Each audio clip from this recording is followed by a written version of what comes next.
বাজেটে কসমেটিক্স ও টয়লেট্রিজ পণ্যের উপর আরোপিত ন্যূনতম ট্যারিফ ভ্যালু এবং মোট করভার কমানোর দাবি জানালেন এই খাতের উদ্যোক্তারা।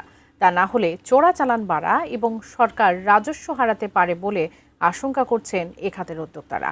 সকালে বাজেট পরবর্তী সংবাদ সম্মেলনে এসব দাবি তুলে ধরে Bangladesh cosmetics and toiletries importers association সংগঠনের সভাপতি জহিরুল হক ভূঁইয়া বলেন, সরকার এবারের প্রস্তাবিত বাজেটে ফেস ওয়াশ, ক্রিম, লিপস্টিক সহ বিভিন্ন প্রসাধনী পণ্যে ন্যূনতম ট্যারিফ ভ্যালু কিছুটা কমালেও এখনও তা আন্তর্জাতিক বাজার মূল্যের তুলনায় অনেক বেশি।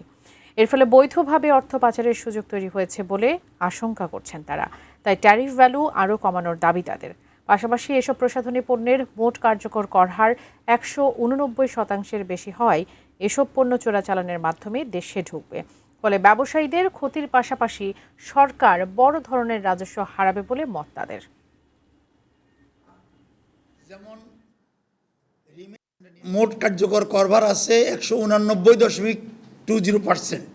এই কারণেই আপনার আমাদের এই সমস্ত চোরাচালানি পণ্য আসতেছে, নকল হইতেছে। যদি সরকার এই অ্যাসেসেবল ভ্যালুটাকে কমিয়ে রাখতেন এবং মোট কার্যকর করভারটাকে কমিয়ে রাখতেন, তাহলে কেউই এই সমস্ত পথে যেত না।